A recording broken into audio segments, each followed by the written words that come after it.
Continuous civil unrest, the looting and the violence currently gripping parts of the country could see a spike in post-traumatic stress disorder amongst children, even those not directly impacted.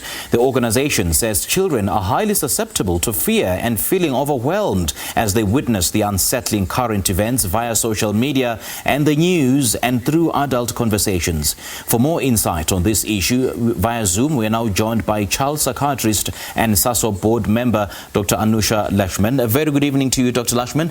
Thank you so much for joining us. This is The Globe. Good evening. Thank you for having me. Now, what exactly leads to children absorbing the tensions of the things that they don't fully comprehend and understand? I think the first thing we have to realize is that this week has been traumatic for everyone across the country, children and adults alike. But the difference is that children really respond as a result of the adults around them. So if adults around them are really feeling helpless, out of control, really anxious, really overwhelmed, and not feeling that they have any control over the situation, then children interpret it as if the adults around them are unable to protect them. And so what's problematic with this is that children then don't have adults to trust. They feel overwhelmed, they become more anxious, and as a result, they become more vulnerable to developing a serious anxiety disorder like post-traumatic stress. Yeah, and in the event that a child shows symptoms of being affected by the violence and the looting and, becoming so overwhelmed by what's going on around him or her, what are the caregivers' roles in terms of curtailing and mitigating the effects and the impact? I think the most important thing for you to remember is that as an adult, you need to filter information. Okay. So yes, we can't control that children see what they see if it's happening in the environment, but what we can control is how they respond to it. So if you're the adult in the house and you are reacting in a way that's completely out of control, then the child is going to react in the same way. So what adults need to do is be able to process what is necessary information, what is helpful, and what is actually something out of their control that children don't need to know. Now remember, I'm not saying that parents need to pretend that things are normal, that this is an everyday event, because it isn't.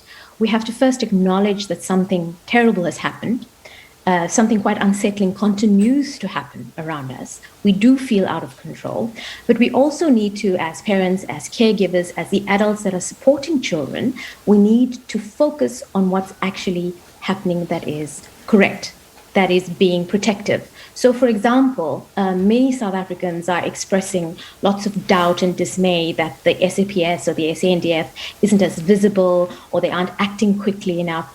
But for a child, it's really important that they get the message that the SANDF, that SAPS, that the community forum is there, that they're doing their job, that they are enabling us to be protected. And so I think the message that children are needing to receive has to be framed in a more positive way. I think the other thing is that many parents or caregivers or the adults around children need to really reflect on how they are managing their anxiety and how stressed out they feel. Because if they aren't able to keep it together, then they need to seek help. And they need to model that example of seeking help so that children feel free to come to them and say, actually, I'm feeling a bit stressed out, or mommy, I'm not feeling okay. Or they might actually give you different indications. So children, depending on how old they are, may not be able to express their emotions, but they might give you behaviors that really should flag up concern for you. So, for example, children at the moment, we're hearing collectively are quite anxious, but how this is demonstrating itself is by them being more clingy, wanting to maybe sleep in the same bedroom as the parents, needing constant reassurance. All of these things should give you an indication as an adult that maybe you need to filter a little more. Maybe you need to reassure. Maybe you need to call out the stress and the anxiety in the environment and see how best we can match and help a child manage that better. Now, Dr. Anusha, I suppose then it'll leave parents, caregivers and guardians with a very tough balancing act in terms of filtering information as to which information to leave out, which information to pass on to their children, juxtaposed with, avoiding to give the children a false sense of normalcy, that things are okay. So, don't get me wrong. We're not saying filter to the point that you lie. right? Okay. Children are not oblivious to what's happening around you. But is it really necessary for you to be doom scrolling every day, 24 hours a day, every WhatsApp that comes in, every traumatic video that comes in? Let's flip all the channels on television. Let's have children be involved in this really mass panic. Is it really necessary? It isn't necessary. Children need to know that something terrible has happened. There's been lawlessness, but actually, people have stepped in to correct that, and we're trying to correct that. So, when I mean filtering, we don't mean lie or pretend that things are normal, but it's also giving a balanced view. It's not Okay. all bad. Okay. Indeed. And what role can parents and caregivers play then to assist children to deal with the current uncertainties? I think what's lacking at the moment is structure. Many children are at home because of the lockdown or they're on school holidays, and there isn't really any structured routine for them. So that can be a little bit more unsettling for them. I think what's helpful at the moment is for children to be able to take comfort in the fact that they can also contribute to making things more normal, that they can also be helpful. So some very simple tips, for example, would be is organize your child to be involved in some cleanup, for example. Or if they are too dangerous and the environment is not really conducive to that, how about giving them some structure at home? Whether that is involved in watching a movie with them, engage in an activity, an arts and crafts, something cooking, be able to distract them depending on the age.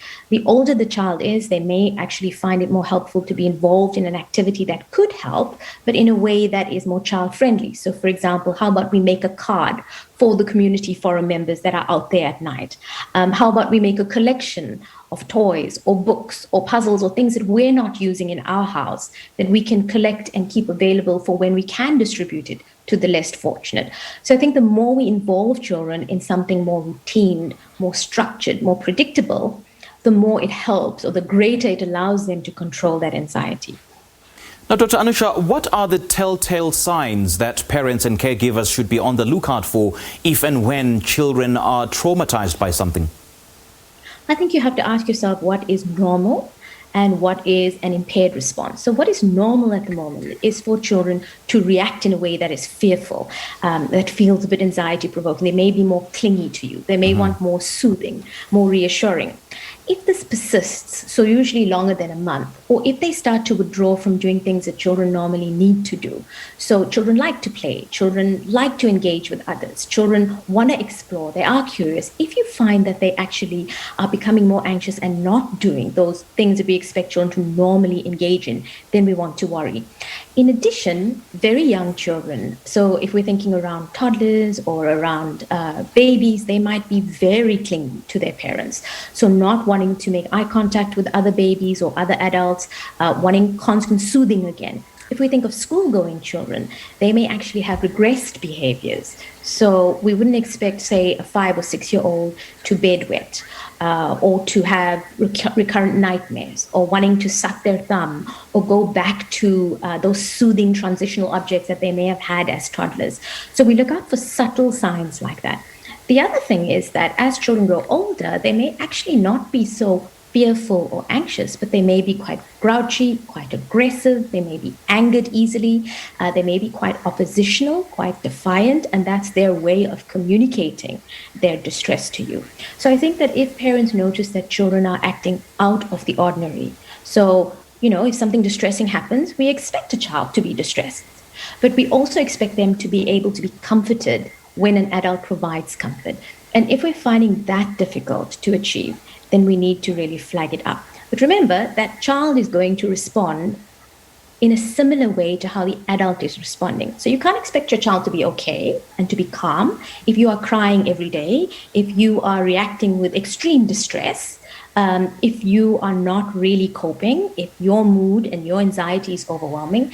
And that's why it's important to always reflect on what the adult is putting out to the child. Because very often, the adults are a mirror to the child. Okay. So if you're not doing okay, you need to reach out. And there are lots of organizations that are available, like SADC. There are lots of online helplines that you can get. There are lots of mental health practitioners that are available in both state and private facilities. And you need to reach out if you are not doing okay.